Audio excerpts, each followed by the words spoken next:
ආයිබෝවන් පෙට්ටෝ අද ඇවිල්ලා ඉන්නේ ඇවෙන්ඩ්‍රා ගාඩන්ස් හොටෙල් එකට. අද රොයල් කැනින් එකේ හරි අපූර්ව නිෂ්පාදන පෙළක් එළි දක්වන්න තමයි සූදානම් වෙලා තියෙන්නේ. ඉතින් ඒ සූදානම ගැන කතා කරන්න අද මේ උත්සවයට එනවා ලංකාවේ පිළිගත්තු බ්‍රීඩර්ස්ලා කිහිප දෙනෙක්. ඉතින් මේ නිෂ්පාදන පෙළ ගැන කතා කරෝතින් මේ නිෂ්පාදන පෙළ ඉදිරිපත් වන්නේම බ්‍රීඩර්ස්ලා නැත්නම් අභිජනන කරුවන් සඳහා පමණයි. ඒ කියන්නේ මේකේ විශේෂත්වයක් තියෙනවා. අපේ බ්‍රීඩර්ස්ලාගේ ගාව ඉන්න සත්තුන්ගේ කොහොමද ෆිසිකලි ඒගොල්ලොන්ගේ පර්ෆෝමන්ස් වැඩි කරගන්නේ මෙන්න මේ කියන කතන්දර ගොඩක්. අද දවසේදී අපි සූදානම් රොයල් කැනින් එකත් එක්ක එකතු වෙලා මේ නිෂ්පාදන පෙළ ගැන කතා කරන්න. ඉතින් ගිහලා බලමු මොකද ඇතුලේ වෙන්නේ කියලා.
පොලි කැනල් සන්තුෂ් ඉන්නවා අපිත් එක්ක. සන්තුෂ් මොකද හිතන්නේ අලුත් නිෂ්පාදන පෙළ ගැන?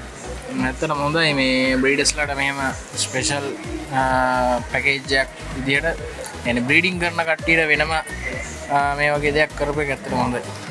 අද අපිත් එක්ක ඉන්නවා මේ ෆීල්ඩ් එකේ ගොඩක් දෙනෙක් දන්න හඳුනන කෙනෙක්. ඒ තමයි මෙල් තිරමාන මහත්මිය. ආයිබෝන්.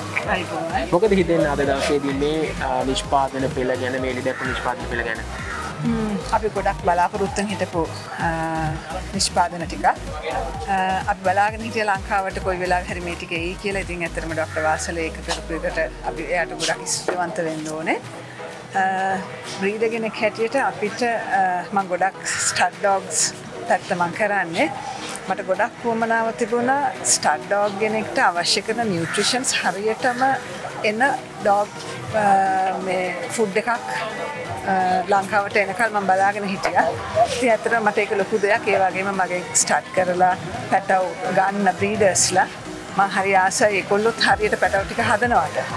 ඉතින් ඒගොල්ලන්ටත් හොඳ අවස්ථාවක් දැන් මේක මේ විදිහට පටන් අරගෙන අලුත් ෆුඩ් එකක් එක්ක යන්න ලැබීම ඒගොල්ලන්ට පැටව හොඳට හම්බ වුණාම හොඳ growth එකක් එක්කලා හම්බ වුණාම ඒගොල්ලන්ට බැරි ගානකට පැටව විකුණ ගැනීම හැකියාව ඒගොල්ලන්ට තියෙනවා. ඒක තමයි මම බලාපොරොත්තු වෙන ප්‍රධානම දේ. රයිට්. මොකද හිතෙන්නේ අද මේ නිෂ්පාදන පෙළක් ඉදිරිපත් වුණා එළි දැක්ුණා මොකද හිතෙන්නේ ගැන? ඇත්තටම හොඳයි. අපි බ්‍රීඩර්ස්ලා වශයෙන් මම ගොඩක්ම මේ ස්මෝල් බ්‍රීඩ්ස් කරන්නේ. ඉතින් අපිට අර මේ නිතර පොඩි පැක් ගන්නවට වැඩිය ප්‍රොෆෙෂනල් පැක් එකක් ගන්නකොට අපිටත් වාසි කම්පැනි එකටත් කරදරයක් නැහැනේ. අපි නිතර කරදර කරන්නෙත් නැහැනේ. ඇත්තටම හොඳයි. ඉතින් අපිට සාමාන්‍යයෙන් දැන් බීඩර් කෙනෙක් සහ දැන් මේකේ ප්‍රොෆෙෂනල් ගතියක් තියෙනවා. එතකොට අනිත් ප්‍රොඩක්ට්ස් එක්ක මේක වෙනස් වෙන ආකාරය හොඳට අහන් හිටියේ. ඒක කොහොමද ඒකේ වෙනස දකින්නේ? මම රොයල් කැනින් ලොන්ච් කරන දවසේ ඉඳලා කම්පැනි එකත් එක්ක ඉන්නවා. මම අද රොයල් කැනින් මම පාවිච්චි කරන්නේ. ඉතින් ඇත්තටම මේකේ වෙනස මම දන්නවා. මොකද දැන් මගේ ලිටර් එකක් එළියට යනකොට අර අම්මගේ කිසිම වෙනසක් නැහැ. දුර්වල වෙලා, ලෝම ගිහිලා, කෙසඟ වෙලා ඒකුත් නැහැ. එයාත් හොඳම නිරෝගී මට්ටමෙන්ම ඉන්නවා. ඒ වෙනසම අපිට දැන් හොඳටම දැනෙනවා.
අද දවසේ පුුණ පුුණා බලාගෙන හිටපු නිෂ්පාදන පෙළක් එලි දැක්වුණා මොකද හිතෙන්නේ වෛතුමනේ අද මේ එලි දැක්වුණු නිෂ්පාදන පෙළ සම්බන්ධයෙන්. ඔව් අතර මචං අද හරි සන්තෝෂ දවසක් 2022 අවුරුද්දේ පළවෙනි දවස ජනවාරි 1 වෙනිදා අපි මේ ලොන්ච් කරපු ප්‍රොඩක්ට් ටික විශේෂයෙන් අපේ රටේ ඉන්න ඩොග් බ්‍රීඩර්ස්ලාට අපි බොහොම කාලයක් තිස්සේ බලාපොරොත්තු හිටිය දෙයක්. ඒගොල්ලන්ගේ කෙනල්ස් වල බ්‍රීඩින් හොඳ මට්ටමින් කරගෙන හොඳ පෝෂණයක් දෙන්න ඔවුන් සඳහාම විශේෂ වෙච්ච සාධාරණ මිලක් යටතේ ලැබෙන නිෂ්පාදන පෙළ ඉතින් අපිට ලොන්ච් කරන්න පුළුවන් වුණා. අනිතින් අපි හරිම සන්තෝෂයි රොයල් කැනින් ආයතනත් ඒ වගේම පෙට්ටෝක් එකක් ඇවිල්ලා මේ කරපු වැඩේ. ඉතින් හරි සන්තෝෂයි අවුරුද්ද ආරම්භය හොඳ ආරම්භයක් කියලා හිතනවා. සමහර කෙනෙක්ට හිතන්න පුළුවන් දැන් මේ ඇවිල්ලා තියෙන අර පැකට් එකමද මේ පැකට් එක වෙනස් කරලා ඇවිල්ලා තියෙන්නේ කියලා.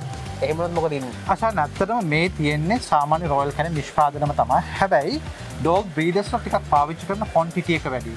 සහ සමහර ප්‍රොඩක්ට් තියෙනවා අසන් මේ බ්‍රීඩර්ස්ලා සඳහාම සුවිශේෂ වෙච්ච.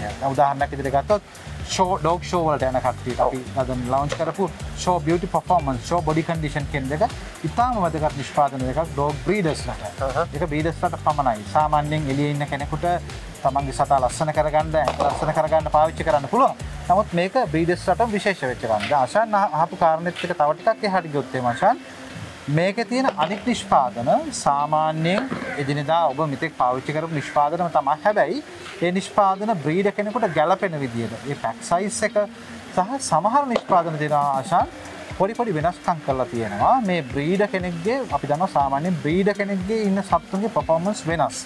සාමාන්‍යයෙන් ගෙදර ඉන්න සතෙක්ගේ පර්ෆෝමන්ස් වෙනස්. ඒකවල සමහර බ්‍රීඩර් ෆෝමියුලා අපි ඇඩ්ජස්ට් කරලා තියෙනවා. ඒ බ්‍රීඩින් වලට ගැලපෙන විදිහට. උදාහරණයකට HD42D කියන එක හීට් එක ආපු සතෙකුට. ඊට පස්සේ ඇඩල්ට් එකක් සාමාන්‍ය ඇඩල්ට් කෙනෙකුට වඩා බ්‍රීඩ් කරන සතෙකුට අවශ්‍ය ශක්ති ප්‍රමාණය වැඩි. ඒකට ඒ විදිහට සමහර ඒවා ඇඩ්ජස්ට් කරලා තියෙනවා. සමහර ඒවා ඒ නිෂ්පාදනමයි. සමහර ඒවා ඒ බ්‍රීඩර්ස්ලාට පමණක්ම විශේෂිත ඒවා තමයි අපි අද අඳුනලා දුන්න නිෂ්පාදන පෙළේ තියෙන්නේ. එතකොට දැන් අපි දැක්කා රොට්වයිලර් ඇඩල්ට් එකක් ඇවිල්ලා තියෙනවා ලැබ්‍රඩෝ විශේෂම එකක් ඇවිල්ලා තියෙනවා. එතකොට දැන් අපි වෙළඳ පොලේ රොයල් කැනින් දකිනවා රොට්වයිලර් විශේෂ පැකේජ් එකක් තියෙනවා. ඒ වගේම ලැබ්‍රඩෝ පැකේජ් එකක් තියෙනවා. එතකොට මේ තියෙන්නේ ඒකමද නැත්නම් මේකේ මොකද්ද තියෙන විශේෂත්වය? දැන් අපි සලකලා බලමු රොට්වයිලර් පපි ලැබ්‍රඩෝ පපි එක එම නිෂ්පාදනයමයි ඇවිල්ලා තියෙනවා. රොට්වයිලර් පපි එකේ අචන් විශේෂයෙන් ඔය වෙනස් වෙන්නේ ලබා දිය යුතු ප්‍රමාණ. අතන ලබා දිය යුතු ප්‍රමාණ සාමාන්‍ය බ්‍රීඩින් කරන සතෙක්ගේ රික්වයර්මන්ට් එක සමහරවිට ප්‍රමාණ වැඩි වෙන්න පුළුවන්. හැබැයි එහෙම වැඩි වුණත් අපි අභිමාණයෙන්ම කියනවා සාමාන්‍යයෙන් රොයල් කැනින් වල දෙන්න ඕනේ ප්‍රමාණ සෙසු නිෂ්පාදන හා සසඳද්දී ආර්ථික වශයෙන් සහ ප්‍රමාණාත්මක වශයෙන් ඉතාම ලාභදායක නිසා. ඒ නිසා මේ ප්‍රොඩක්ට් දෙකම දැන් ඔබ සඳහන් කර ප්‍රොඩක්ට් දෙකම අවස්ථා දෙකක් නැත්නම් ආකාර දෙකක ප්‍රොඩක්ට් එකක්. තව ඉදිරියට අපි එනවා ජර්මන් ෂෙපර්ඩ් පපි එක. සමහරවිට ජර්මන් ෂෙපර්ඩ් පපි එක අශන් සාමාන්‍ය මාකට් එකේ තියෙන එකම වෙන්න පුළුවන්. සමහර විට ඊට වඩා වෙනස් වෙන්න පුළුවන්. ඒක ප්‍රොඩක්ට් එකෙන් ප්‍රොඩක්ට් එකට වෙනස් වෙනවා අශන්. එතකොට දැන් ඩොග් ලවර් කෙනෙක් හිතුවොතින් අනේ මමත් දෙන්න ඕනේ දැන් බ්‍රීඩර් කෙනෙක් දෙන්නේ මේක නම් මාත් මේකම දෙන්න ඕනේ. මොකද පර්ෆෝමන්ස් වල පොඩි වෙනසක් තියෙනවා නම් කියන කාරණේ ඒගොල්ලෝ ගොළුවට යයි. එතකොට මොකද හිතන්නේ? හොඳ ප්‍රශ්නයක් අශන්. හැබැයි ගෙවල් වල හදන සත්තු බොහෝ වෙලාවට හදන්නේ අශන් බ්‍රීඩින් පර්පස් එකට නෙවෙයි. ගෙදර සුරතලේ ඇති කරන්න. නමුත් එහෙම ඇති කරන ගමන් ඒගොල්ලෝ දන්නවා ඒගොල්ලන්ට ප්‍රජනක ක්‍රියාවලිය ජීවිතේ එක්පාරක් හෝ දෙපාරක් කරන්න ඕනේ. ඒ අවස්ථාවක ඒගොල්ලන්ට මේ නිෂ්පාදන දෙන්න පුළුවන්. හැබැයි අශන් සාමාන්‍ය වෙලාවට ඒගොල්ලෝ අනිත් නිෂ්පාදන මේ වගේ පර්ෆෝමන්ස් වල වෙනසක් හෝ කිසිම දෙයක් නැහැ අශන්. බ්‍රීඩර් කෙනෙක්ගේ ඉන්න සත්තුන්ට ඒ පර්ෆෝමන්ස් දක්වන්නත්, ගෙදර ඉන්න සතෙකුට ඒ පර්ෆෝමන්ස් දක්වන්නත්, ඊට පස්සේ ෂෝ එකට ඉදිරිපත් කරන සතෙකුට ඒ පර්ෆෝමන්ස් දක්වන්නත් මේ එකට අපි කියන අර කස්ටමයිස් කරලා කරනවා කියලා. මේක ටේලර් මේඩ් නියුට්‍රිෂන් කියලා කියනවා. මේ ටේලර් මේඩ් නියුට්‍රිෂන් එකක් තමයි ඇවිල්ලා තියෙන්නේ. එහෙම නැත්නම් කවුරුත් කලබල වෙන්න ඕනේ නැහැ. අපේ සාමාන්‍ය ප්‍රොඩක්ට්ස් වලට වඩා බ්‍රීඩර් ප්‍රොඩක්ට්ස් හොඳයි. එහෙම නැහැ. ඒ බ්‍රීඩර්ට එයාගේ කාර්යයන් කරගෙන යන්න අවශ්‍ය පරිදි තමයි හදලා තියෙන්නේ. නිසා ඔබට ගෙදර ඇති කරන සතෙක් නම් සාමාන්‍ය වෙළඳ පොලේ දෙනවා හොඳටම ප්‍රමාණවත් වශයෙන්. ඒක සාමාන්‍යයෙන් ගත්තොත් මේක මේ කායික වශයෙන් තියෙන හැකියාවන් වැඩි දියුණු කිරීම සඳහා තමයි මේ බ්‍රීඩර්ස් කියන පැක් එක ඇවිල්ලා තියෙන්නේ. ඇත්තටම ඒ කියන්නේ සමහරලාට එයාට බ්‍රීඩින් කරද්දී අපි හිතමු එයාගේ ප්‍රෙග්නන්සි එක කාලය පුරාම එයා සත්තු 6 දෙනෙක් 7 දෙනෙක් දරුවෝ දරාගෙන ඉන්න ඕනේ. ඒ සඳහා සූදානම් කරන්න ඕනේ. එතකොට එයා සාමාන්‍ය ගෙදර ඉන්න සතෙකුට වඩා වෙනස්. එතකොට එයාගේ තියෙන පෝෂණ අවශ්‍යතාවය මේක තමයි අශාන් ඇත්තටම රොයල් කැනින් නිෂ්පාදනවල තියෙන සහ රොයල් කැනින් සමාගමේ තියෙන ලෝකෙම අපි සුවිශේෂ වෙන්නේ මේ කාරණාවද. Tailor made nutrition. ඒ අදාළ කෙනාට ගැලපෙන විදිහට තමයි අපි හදලා තියෙන්නේ. මේක විශේෂයෙන් සඳහන් කරන අශාන් හැම ප්‍රොඩක්ට් එකක්ම රිසර්ච් කරලා නැත්නම් පරීක්ෂණ කරලා තමයි මේ නිෂ්පාදන පෙළ අපි එළි දක්වලා තියෙන්නේ මේ විදිහට. දැන් මේ නිෂ්පාදන පෙළ තමයි අද දවසේදී වෙළඳපොළට එන්නේ. හැබැයි වෙළඳපොළට එනවා කියන්නේ මේක රෝයල් කැනින් එකෙන් තමයි මිලදී ගැනීමේ හැකියාවක් තියෙන්නේ. අනිවාර්යයෙන් ඍජුව අපි මිලදී ගැනීම අවශ්‍ය වෙනවා කියලා. පොඩි විස්තරයක් කියන්න වයිත්. ඔව් අශාන් ඇත්තටම දැන් අපේ තියෙන නිෂ්පාදනවල කාණ්ඩ කීපයක් තියෙනවා. සාමාන්‍ය වෙළඳපොලේ තියෙනවා වෙනම නිෂ්පාදන තියෙනවා. පශු වෛද්‍යවරුන් විතරක් කරන නිෂ්පාදන උදාහරණයක් විදිහට වකුගඩු අමාරුවක හැදිච්ච සතෙකුට දෙන නිෂ්පාදනය වෛද්‍යවරයෙක්ගෙන් පමණයි ගන්න. දැන් බ්‍රීඩර් ෆෝමියුලා බ්‍රීඩර්ස්ලට විතරයි ඔවුන් ඍජුව අපෙන් මිලදී ගන්න ඕනේ. හැබැයි සමහර අවස්ථාවලදී සමහර පෙට් ෂොප් සහ සමහර පශු වෛද්‍යවරු බ්‍රීඩර්ස්ලා සමග ඉතාම ක්ලෝස්ලි නැත්නම් සමීපව කටයුතු කරනවා. ඒ වගේ අවස්ථාවක ඒ පෙට් ෂොප් එකෙන් හෝ ඩොග් බ්‍රීඩර් හෝ ඩොක්ටර් හෝ අපිට කිව්වොත් එහෙම මෙහෙම මේ නිෂ්පාදන අවශ්‍යයි කියලා ඒක සඳහා අපි වෙනම ක්‍රමවේදයක් හඳුන්වලා දීලා කාඩ් එකක් අරහා ඒක අපි බ්‍රීඩර් වඳුරා ගන්න කාඩ් එකක් කරා මේ විදිහට මේ නිෂ්පාදන පෙළ මිලදී ගැනීම හැකියාව තියෙනවා. රයිට්. ඉතින් ওই කාරණේ සම්බන්ධයෙන් තමයි අපි අද දැනුවත් කරන්න මේ කතා බහ යොදාගෙන තිබුණේ. ඉතින් බොහොම ස්තුතියි වෛද්‍යතුමනි අපිත් එක්ක එකතු වුණාට. ඉතින් මේ කරුණු කාරණා එක්ක මම හිතනවා වෙළඳපොලේ සහ බ්‍රීඩර්ස්ලට ලොකු කාර්යයක් නැත්නම් ලොකු කාර්යභාරයක් කිරීමේ හැකියාවක් ලැබෙයි කියලා මේ අලුත් නිෂ්පාදනත් එක්ක.